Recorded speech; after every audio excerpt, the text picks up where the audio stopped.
Mirror যে গ্লাসটা আছে, লুকিংটা আছে, যদিও এটা স্প্রিং টাইপের, এখানে যখনই বাড়ি লাগছে এটা তো চাইপে গেছে, তবে এটা হালকার উপর দিয়ে গেছে, হালকা ঘষার উপর দিয়ে গেছে, এটা সমস্যা নেই, এটা একটু বব করলেই ঠিক হয়ে যাবে।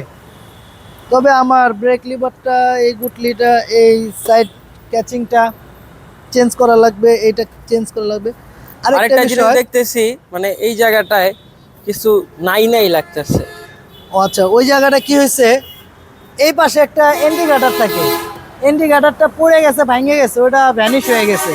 তো এটা নিয়ে আসার মতন কোনো ওয়ে নাই, যার কারণে আমার এই ইন্ডিকেটরটাও বাদ হয়ে গেছে। মানে এই একটা সিঙ্গেল ইন্ডিকেটর পাওয়া যায় না, কাজে আমার পুরো সেট আপ কিনতে হবে, সামনের দুইটা এবং পিছনের দুইটা, চারটা ইন্ডিকেটর কিনতে হবে।